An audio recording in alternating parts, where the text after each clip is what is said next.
Então, vamos nós aqui falar dessa obra espetacular, que é O Céu e o Inferno, ou A Justiça Divina segundo o Espiritismo. O seu conteúdo é o exame comparado das doutrinas sobre a passagem da vida corporal à vida espiritual. Fala-nos também sobre as penalidades e recompensas futuras, sobre os anjos e demônios, sobre as penas e etc. E foi então, em 1º de agosto de 1865, portanto, há 156 anos, que Allan Kardec, ao lançar esta obra, ele nos trouxe uma nova luz sobre o pensamento religioso. Como Allan Kardec construiu essa obra? Foram muitos os seus diálogos, as suas conversas com os espíritos, e onde ele teve contato com as experiências dos espíritos. Ele teve esses contatos com espíritos felizes, com espíritos infelizes, com espíritos ainda renitentes no mal, então, de diversas categorias de espíritos, né? E aí, ele adquiriu a base teórica que lhe permitiu construir esta obra. E ele a construiu da seguinte forma, em 2 partes. Na primeira, ele colocou esses 11 capítulos. E na segunda parte, ele colocou 8 capítulos, onde nós temos exatamente o relato, né, o registro daquelas conversas que ele teve com os espíritos, onde eles contavam para ele como tinha sido a sua vida aqui na Terra, e em decorrência de como eles viveram aqui, como eles estavam vivendo no mundo espiritual. Hoje nós vamos fazer a seguinte abordagem. Nós vamos caminhar um pouco sobre a passagem da vida corporal à vida espiritual, as penalidades e recompensas futuras, céu, inferno e purgatório, anjos e demônios, código penal da vida futura e alguns exemplos da situação descrita por essas almas que relataram a Allan Kardec esse processo, que são os exemplos que nós temos e que vão reforçar o conteúdo teórico que nós vamos trazer. De tal forma, meus irmãos, que foi então a doutrina espírita que transformou completamente a perspectiva do futuro, quanto nos apresenta a vida futura como uma realidade do espírito. Porque a vida futura, ela deixa de ser, com os esclarecimentos da doutrina espírita, uma hipótese para ser uma realidade. Ela é a continuação, portanto, da vida terrena.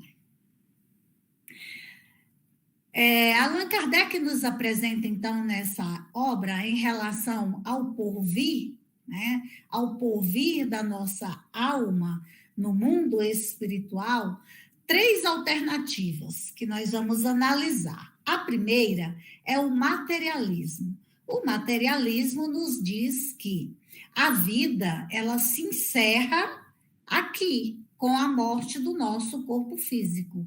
Ou seja, não há absolutamente nada depois da nossa morte. Essa é uma teoria que fomenta muito o egoísmo. Os materialistas poderão se perguntar com muita convicção: por que eu vou me esforçar para construir uma vida de relação próspera, para eu trabalhar pelo progresso do meu espírito, se quando eu morrer tudo acaba? Então, essa alternativa fomenta, sim, o egoísmo e o individualismo. A segunda alternativa é o panteísmo. O panteísmo difere do materialismo simplesmente porque admite uma vida, né, após esta vida.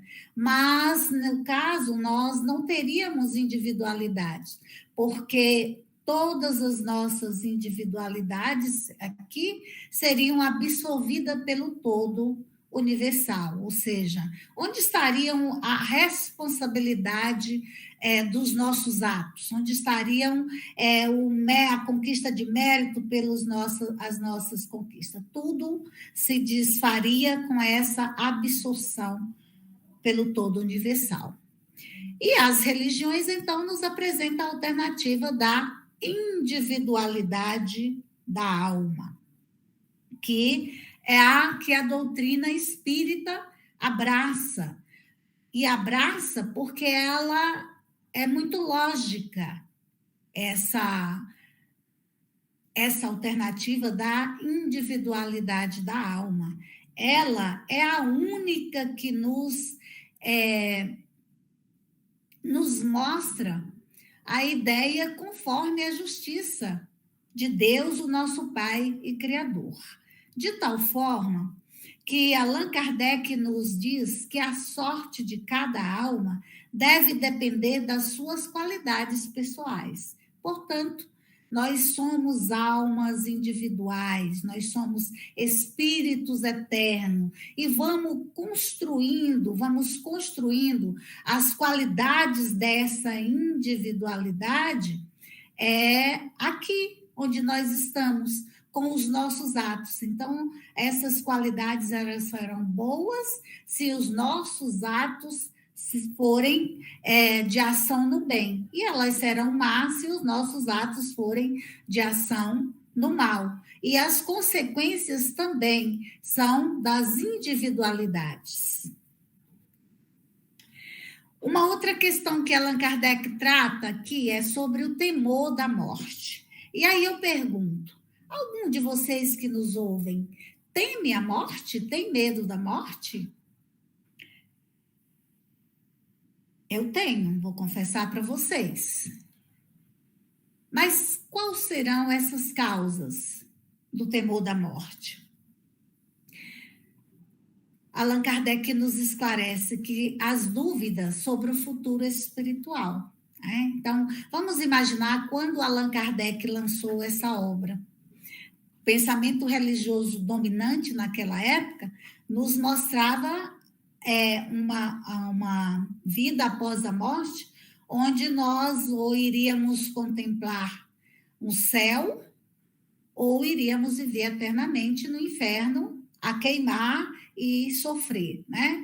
Então, hoje a gente já tem outras explicações, mas vamos imaginar quando Allan Kardec lançou essa obra, quanto ela foi consoladora pelo esclarecimento que ela nos trouxe, né? Nos revelando o futuro espiritual de cada um de nós. Ideias errôneas de inferno e paraíso. E logo mais à frente, nós vamos tratar um pouquinho dessas questões e esperamos esclarecê-los um pouco a respeito. O apego à vida corpórea. Nós ainda valorizamos muito a vida material. Nem sempre nós guardamos a firme certeza de que a verdadeira vida não é essa, de que essa é uma oportunidade de aprendizado na matéria, mas que a nossa verdadeira vida é na pátria espiritual. De lá nós viemos apenas para uma temporada de aprendizado, mas para lá nós vamos retornar. Então, o Evangelho de Jesus, inclusive, nos orienta, né, que nós devemos construir os nossos tesouros no céu, prevendo exatamente esse nosso retorno à verdadeira pátria, né? Mas será que esse temor da morte tem alguma influência sobre as nossas almas, sobre nós? Este temor, é um efeito da sabedoria da providência e uma consequência do instinto de conservação comum a todos os viventes, né? Então, todos nós, ainda que inconscientemente, nós trazemos esse instinto de conservação da nossa vida, pois ele é necessário enquanto não se está suficientemente esclarecido sobre as condições da vida futura, né? Então, às vezes, diante de um grande sofrimento, a gente pensa que essa vida está muito ruim e, às vezes, quer se libertar dela, né? Mas esse, digamos assim, temor que nos ajuda a permanecer aqui, porque essa ausência desse freio, né, que nós chamamos freio, esse temor, nos levaria a deixar prematuramente a vida e a negligenciar o trabalho terreno, que é tão importante para a construção do nosso progresso de felicidade. É aqui, na lida do trabalho terreno, que nós vamos construir essa felicidade futura. Então, nós precisamos permanecer aqui. Deus nos dá a vida com esse propósito e só Ele pode nos tirar, então, essa vida. Então, esse temor faz parte desse objetivo de nós permanecermos aqui para o trabalho, o aprendizado. É para isso que Deus nos oferta a possibilidade das reencarnações. Então, a gente tem que permanecer e esse temor nos auxilia. Mas como vencer, então, esse medo da morte? À proporção que se compreende melhor a vida futura, o temor da morte diminui. Olha só, então nós temos que investir estudando a doutrina espírita, que nos traz o esclarecimento sobre a vida futura. Nós temos aí não só as obras básicas, como as obras complementares, muito especialmente as obras de André Luiz, que vieram descortinar a vida no mundo espiritual, que nos dão esse conhecimento sobre a vida futura. E conhecendo como é a vida futura, então nós vamos diminuir esse temor. O céu, André Luiz, o Allan Kardec nos fala sobre o céu. Ele faz lá um relato teórico, compara diversas doutrinas, como diversas doutrinas encaram, né, a questão, veem, adotam esse conceito do que seja o céu. Muitos imaginavam que havia muito céu, para um era 9, outro 11, 2, né? Tudo, enfim. Mas nós vamos trazer aqui o que a doutrina espírita nos trouxe sobre essa ideia de céu, né? Tirando de nós essa ideia de que o céu é esse ambiente físico que, quando a gente volta o nosso olhar para cima, a gente vê o céu azul, às vezes carregado de nuvem, como esse, mas às vezes sem nenhuma nuvem, num azul brilhante. Então, Allan Kardec nos diz que das qualidades do indivíduo depende-lhe a felicidade, e não do estado material do meio em que se encontra. Dessa forma, a gente já percebe que a doutrina espírita nos traz um conceito de céu diferente do conceito de céu físico. A felicidade, portanto, existe em qualquer parte. Nenhum lugar lhe é circunscrito e assinalado no universo. Então, no caso, o céu que nos define a doutrina espírita é esse estado de felicidade daquele ser que já compreendeu um pouco das leis de Deus, o nosso Pai, e já se esforça para delas se aproximar e se harmonizando com elas e vivendo os seus ensinamentos. E esse estado, então, de felicidade é essa conquista, é o nosso céu. Uma outra constatação dessa dificuldade que nós temos da interpretação do que seja o céu é que nós temos ainda muita dificuldade realmente de imaginar o que seja o céu, porque nós somos ainda espíritos muito inferiores, precisamos ainda caminhar muito. Então, até então, nas nossas vivências, nós suportamos muito penas e misérias. E como a gente só pode falar do que a gente conhece, né, que são penas e misérias, a gente até que foi engenhoso para pintar, então, os tormentos do inferno, com as suas penas e as suas misérias. Mas ainda não podemos apresentar as alegrias do céu, porque nós ainda não as conhecemos e nós ainda não as vivenciamos. Mas aqui nós temos um caso de um espírito feliz, que está lá na segunda parte desta obra, O Céu e o Inferno, que nós intitulamos um médico, nós não, Allan Kardec intitulou de um médico russo, que ele nos conta da sua felicidade, do seu estado de felicidade, quando ele retornou à pátria espiritual. E ele assim diz: a aventura que goza é uma espécie de contentamento extremo de mim mesmo, imerso no amor de Deus, no reconhecimento de sua infinita bondade. É a alegria que nos infunde o bem, uma espécie de fusão do espírito com a bondade divina, um espírito perfeitamente harmonizado com as leis do Criador. Um segundo exemplo é o da senhora Foulon, também lá na segunda parte do Livro dos Espíritos, Espíritos Felizes. A senhora Foulon também foi um espírito que já em várias reencarnações ela já era um espírito muito bom. Fez muito bem, auxiliou muitas pessoas, trabalhou muito para ser útil. E então, no seu desencarne, ela deu esse seguinte depoimento, após o seu desencarne, quando ela retornou à pátria espiritual. Eles, os espíritos que a receberam no mundo espiritual, me mostravam no espaço um ponto algo semelhante a uma estrela, dizendo: é para ali que vais conosco. Era um mundo feliz, um centro superior do qual a vossa amiga vai repousar. Também um espírito perfeitamente harmonizado com as leis do Criador. Mas vamos então aqui ver um pouco sobre como se dá a vida nos mundos superiores, nesse ambiente que os espíritos que já ganharam a condição de habitá-los vivem esse estado de felicidade, esse estado de céu interior. A vida nesses mundos é isenta de cuidados e de angústias, mais longa e sem temores. Olha que interessante, né?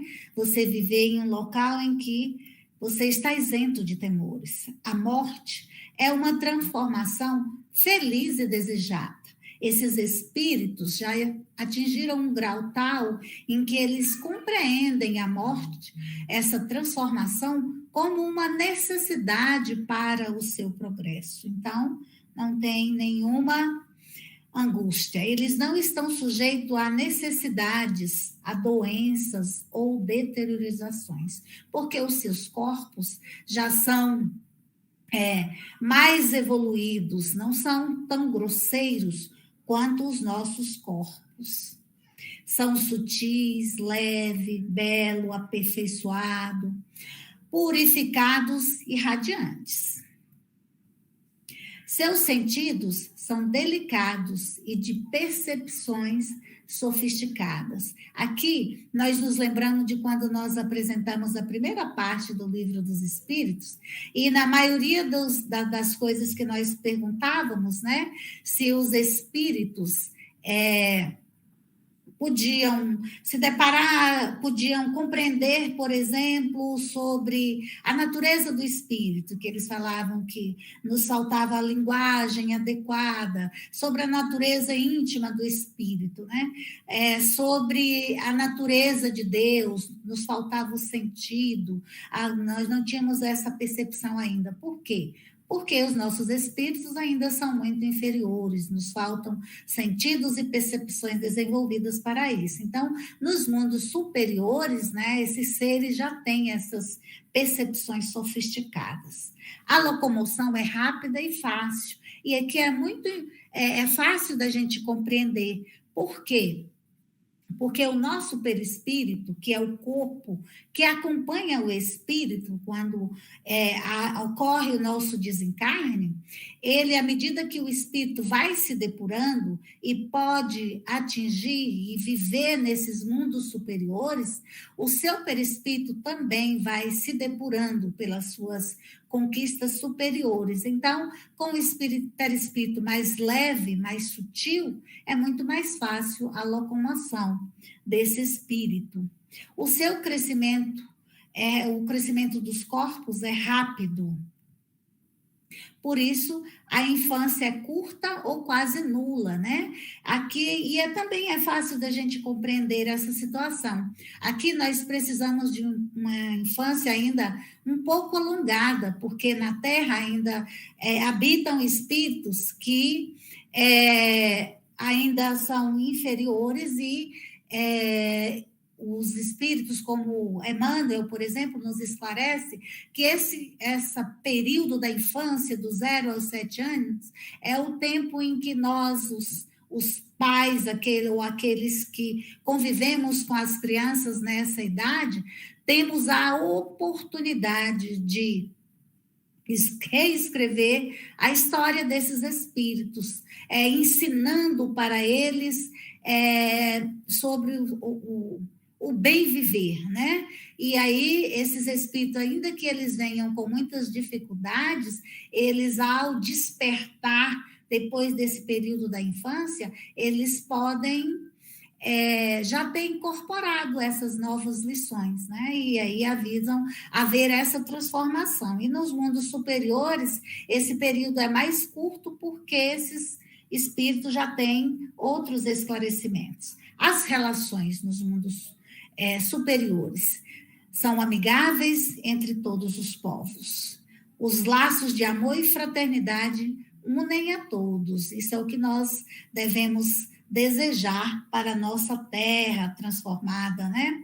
Sem ambição, guerras ou explorações. Não há senhores ou escravos, nem privilégios. A autoridade, ela é respeitada. Ela é respeitada porque nos mundos superiores, essa autoridade, ela é construída pelo mérito, pelo trabalho ativo, no bem. Então, essa autoridade, assim construída, ela será respeitada em qualquer parte. Eu me lembro aqui de uma frase do Chico Xavier, que ele dizia assim: o bem que fizeres aqui será o seu advogado em qualquer parte. Então, o bem praticado por esses espíritos em todas as suas reencarnações foram se somando às suas qualidades e lhe conferiram esse mérito de conquistar essa autoridade respeitada. Nos mundos celestes ou divinos, que é a habitação dos espíritos depurados, o bem reina exclusivamente. Mas quem habita esses mundos? Os anjos, que são as almas dos homens chegadas ao grau de perfeição que a criatura comporta, fruindo nessa condição em sua plenitude, a prometida felicidade. Muito bem, esses são os aspectos dos mundos superiores, né? Onde vivem aqueles espíritos que já atingiram esse estado de felicidade, que são felizes onde quer que estejam, porque estão harmonizados com as leis do Criador. Mas nós precisamos conhecer também a realidade do inferno. E a pergunta é: existe o inferno como um local de muito sofrimento, fogo, escuridão, lamentos, desesperos? Os espíritos de uma mesma ordem se reúnem por simpatia. Então, nós vimos, quando nós estávamos tratando da questão do céu, da felicidade, do mundo superiores, que para lá são atraídos aqueles espíritos que já desenvolveram as características daqueles mundos, né? Da mesma forma, são esses locais chamado de inferno. Os espíritos que são atraídos para lá também são espíritos que se afinizam com determinados gostos, têm determinadas simpatias. E aqui nós vamos fazer uma sequência nos pedindo o auxílio de André Luiz, nas obras de André Luiz, que ele vai nos trazer algumas informações para que a gente compreenda essa questão de inferno trazida aqui. O inferno pode ser definido como vasto campo de desequilíbrio, estabelecendo pela maldade calculada, nascido da cegueira voluntária e da perversidade completa. Aí vivem domiciliados nesses locais, às vezes por séculos, meus irmãos, séculos, longos períodos, espíritos que se bestializaram, fictos que se acham na crueldade e no egocentrismo. Então, a gente percebe aqui que é uma realidade esses locais, né? São a união de espírito com mesmos sentimentos e que se reúnem nesses locais. O Senhor, ou seja, Deus, o nosso Pai, Criador, tolera semelhantes criações das almas humanas, ou seja, a gente já percebe que esses locais são criações das almas humanas, que se afinizam com esses ambientes e se aglomeram em torno desse local. Então, o Senhor tolera semelhantes criações das almas humanas, como um pai que suporta as chagas adquiridas pelos seus filhos e que se vale delas para ajudá-los a valorizar a saúde. Então, nós, espíritos ainda em processo de aperfeiçoamento, de aprendizado, né? Às vezes a gente precisa da dor para valorizar a saúde, precisa da dor para poder valorizar a saúde. A gente, às vezes, ainda vive a situação do mal para poder valorizar a situação do bem. O inferno, como região de sofrimento, portanto, é perfeitamente cabível, representando o estabelecimento justo de filtragem do espírito a caminho da vida superior. Então, aqui André Luiz nos traz a informação de que essas regiões infernais, eles representam um filtro onde naquela vivência, naquele sofrimento ali, esses espíritos vão uma hora se cansar, né, dessa maldade, eles estão ali por todo esse sofrimento, filtrando essas questões que os levaram a se reunir naquele local.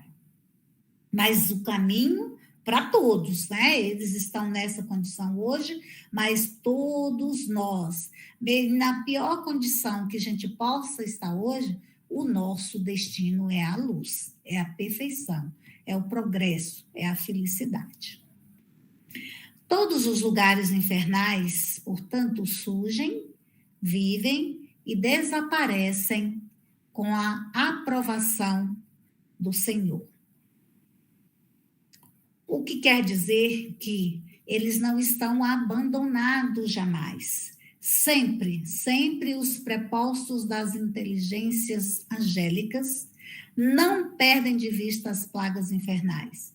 Porque ainda que os gênios da sombra não o admitam, as forças do céu velam pelo inferno, que a rigor existe para controlar o trabalho regenerativo da Terra. Ou seja, por mais difícil que sejam esses lugares, ali sempre se encontram as forças do céu, prontas para o primeiro movimento de qualquer um daqueles espíritos que ali se encontram, no sentido de manifestar o desejo da sua transformação sincera, serem socorridos, acolhidos e encaminhados para os locais em que eles possam iniciar esse projeto, né, de reconstrução dos caminhos do seu espírito. Aqui nós também trazemos um exemplo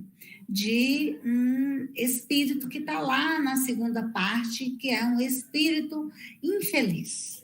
Ele descreve lá todas as questões pelas quais ele passou, como ele viveu aqui na Terra e como consequência o que ele está sentindo lá no mundo espiritual. Ele diz então que não sabeis o que sofro. É horrível a guilhotina. Que vale a guilhotina comparada a este sofrimento de agora? Nada. É um instante. Esse fogo que me devora, sim, é pior, porque é uma morte contínua, sem trégua, sem repouso, sem fim. E as minhas vítimas? Ali estão, ao redor, a mostrar-me os ferimentos, a perseguir-me com os seus olhares. Aqui nós vemos então que todo esse sofrimento, toda essa dor que ele sentia, nada mais era do que a sua consciência o acusando dos atos praticados, né? Então, ele sofria realmente muito. O seu espírito sofria pela cobrança da sua própria consciência. E nessa cobrança é que ele via, né, sentia todo esse sofrimento que ele causou às suas vítimas. Muito bem, o inferno não como um local de sofrimento eterno, mas nós já vimos que esses locais existem. Mas e os demônios? Existem os demônios? No sentido de serem perpetuamente maus, não existem. Mas como o Espiritismo vê? Há espíritos em todos os graus de adiantamento moral e intelectual. Nas classes inferiores, destacam-se espíritos ainda profundamente propensos ao mal e comprazendo-se no mal.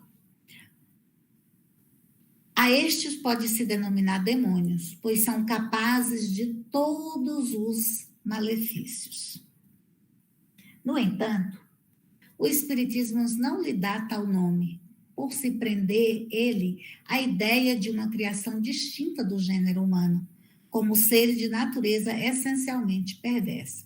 E nós sabemos que Deus criou a todos nós de forma igual, como espíritos simples e ignorantes, para que a gente possa desenvolver e aprender tudo até a gente chegar a ser um ser iluminado, né, perfeito, na sabedoria, no amor e na sabedoria, né? Então, o que nós somos, em essência, quando ainda não nos desenvolvemos, somos espíritos imperfeitos, né? Prontos e determinados ao aprendizado. Sobre as penas eternas, existe uma lei geral, que é toda falta terá punição e terá recompensa todo ato meritório. Então, toda falta que a gente cometer, a gente tem que ter a certeza de que a gente terá uma punição por aquela falta. E todo bom ato que a gente também praticar, olha, e essa balança de Deus, o nosso Pai, ela é muito, muito, muito equilibrada, viu?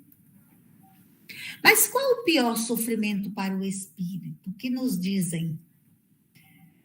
Eles nos dizem que não há descrição possível das torturas morais, mas indubitavelmente, porém, a mais horrível consiste em pensar que estão condenados sem remissão. E esse que talvez seja o grande medo quando, antes da gente conhecer as verdades que a doutrina espírita nos traz sobre a questão de nos esclarecer sobre a não existência do inferno e suas fornalhas, né? Porque quando a gente acredita que existe esse local de penas eternas, né? Realmente é muito desgastante, é um sofrimento muito grande você imaginar que vai para um local em que você jamais vai sair, vai sofrer eternamente, né? Mas graças a Deus a doutrina vem e nos esclarece. Mas e o purgatório? O que é o purgatório? Na definição do Espiritismo. O Espiritismo não nega, antes confirma a penalidade futura. O que ele destrói é o inferno localizado, como nós já vimos anteriormente, com as suas fornalhas e penas irremissíveis. Não nega, outro sim, o purgatório, pois prova que nele nós nos achamos. Olha, então nós nos achamos no purgatório? Então a Terra é um local de purga, é um local onde nós podemos trabalhar para nos livrar dos nossos erros pretéritos.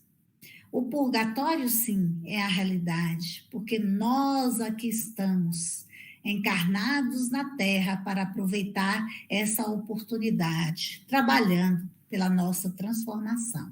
Então é real, mas como o espírito se liberta do purgatório? Isso é muito importante, né? Porque agora que nós tomamos contato com essa realidade de que estamos no purgatório e sabemos qual que é o objetivo de aqui estarmos, a gente precisa então dessa informação, como nos libertar do purgatório, ou seja, como as nossas próximas encarnações serem em mundos melhores. É, pois, nas sucessivas encarnações que a alma se despoja das suas imperfeições, que se purga até que esteja bastante pura para deixar os mundos de expiação, como a Terra. E nós estamos aí, então, vivendo esse processo de transformação da Terra, né, de mundo de expiação, e prova para o mundo de regeneração. Então, pelas informações que a gente está vendo aqui, a gente pode sim trabalhar, aproveitar essa oportunidade e sermos agentes dessa transformação para que a gente possa merecer ficar aqui na Terra transformada. Código Penal da Vida Futura. Como a justiça de Deus considera os nossos pensamentos e as nossas ações. Sendo infinita a justiça de Deus, o bem e o mal são rigorosamente considerados, como nós havíamos falado anteriormente. Não havendo uma só ação, um só pensamento mau que não tenha consequências fatais para a alma. Não há uma única ação meritória, um só bom movimento da alma que se perca. Olha que maravilha. Nossa, que coisa bem boa. Foi bem o que Chico Xavier falou. O bem que você faz aqui nunca se perde, ele será o seu advogado em qualquer parte. Mesmo para os mais perversos, hoje. Por isso que constituem tais ações um começo de progresso. Então, qualquer movimento no bem pode indicar um começo de progresso para nós. Mas como que a gente se reharmoniza com a lei de Deus? Quais são os primeiros passos, né? O Código Penal da Vida Futura nos traz esse caminho, né? Nos falando sobre os efeitos do arrependimento, que é um dos primeiros passos para que a gente caminhe rumo a essa reharmonização com a lei de Deus. Quando nós erramos, nós a infringimos. Então, para que a gente reharmonize com a lei de Deus, a gente precisa, então, iniciar esse trabalho com o arrependimento pela nossa má ação. O arrependimento, conquanto não seja o primeiro passo para a regeneração, não basta por si só. Embora seja o primeiro passo, não basta por si só. São precisas a expiação e a reparação. Mas a gente não chega a nenhuma conclusão se a gente não iniciar um trabalho, né? Então, vamos iniciar pelo arrependimento. O arrependimento suaviza os traços da expiação, é verdade, abrindo pela esperança o caminho da reabilitação. Porém, só a reparação do ato que nós praticamos e infringimos a lei de Deus pode anular o efeito, destruindo-lhe a causa. Portanto, meus irmãos, então, sempre que nós praticarmos um ato que fira a lei de Deus, nós precisamos de passar por este processo, que se abre com o arrependimento. Depois a gente ganha uma oportunidade de expiar. Quanto de nós não estamos aqui, nesse planeta que é de provas e expiações, expiando os nossos faltas e os nossos erros do pretérito? Muitos de nós.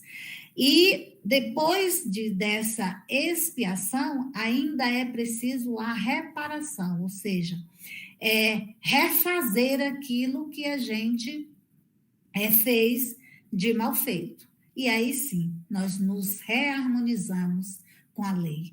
Nós estamos quites com a lei. Um outro aspecto que Allan Kardec trata, que é sobre a nossa passagem da vida corporal à vida espiritual. Quando nós morremos, né? Tem esse momento da nossa passagem. E ele nos diz que a crença na vida futura não afasta as apreensões da passagem para outra vida, né? Então, é natural que a gente ainda tenha certas apreensões, mesmo acreditando e tendo a certeza da vida futura. Muitos de nós não temem a morte em si, mas receia o momento da transição, esse momento da nossa passagem. Isso inquieta todos nós, incomoda, porque deste momento ninguém pode escapar. Então, a gente tem essa certeza e, com isso, a gente fica um pouco apreensivo. Surge, então, uma grande questão. Sofremos ou não nessa travessia, nesse momento da passagem? E aqui nós vamos pedir o auxílio lá de Leon Denis, na obra Depois da Morte. Ele comenta sobre esse momento, que ele chamou de a hora derradeira. Os espíritos em profusão vêm ensinar que as sensações são infinitamente variadas e depende, sobretudo, do caráter, do mérito e da elevação moral do espírito desencarnante. A separação é quase sempre lenta e o desprendimento da alma opera-se gradualmente. Começa algumas vezes muito tempo antes da morte e só se completa quando ficam rotos, se afrouxam então os laços, os últimos laços fluídicos que unem o perispírito ao corpo. A separação da alma e do corpo é dolorosa? Isso é muito importante, né? A gente saber para ir nos elucidando essa questão da apreensão sobre o momento da passagem. E os espíritos, lá no Livro dos Espíritos, na questão 154, nos dizem que não é dolorosa. Frequentemente, o corpo sofre mais durante a vida do que no momento da morte. Neste, a alma nada sente. O momento do último suspiro não é o mais penoso, porque a alma não tem consciência de si mesma. A extinção da vida orgânica traz a separação da alma e do corpo pela ruptura dos laços fluídicos que os unem. Mas essa separação nunca é brusca. O fluido perispiritual se liberta pouco a pouco de todos os órgãos. Portanto, é fácil, né, essa separação para aquele que previamente se desligou das coisas deste mundo, aspira aos bens espirituais e que cumpriu com os seus deveres. Há, ao contrário, luta, agonia prolongada no espírito preso à terra, que só conheceu os gozos materiais e deixou de preparar-se para essa viagem, que é uma certeza absoluta para todos nós.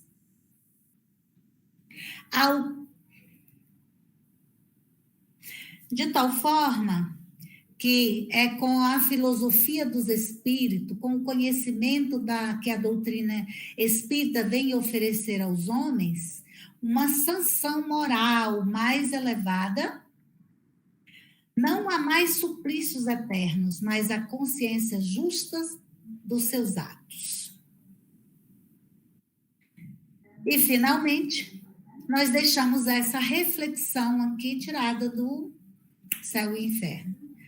Nós compreendemos, né, todo esse contexto que nos traz essa obra, que todos somos livres no trabalho do próprio progresso. E o que muito e depressa trabalha, mais cedo recebe a recompensa na vida espiritual. Porque aqui é o momento de construção. A verdadeira recompensa é lá, na verdadeira vida. Que a paz do Mestre Jesus continue vibrando em nossos corações, hoje e sempre. Que assim seja. Aqui está, então, as obras que nós utilizamos desse trabalho.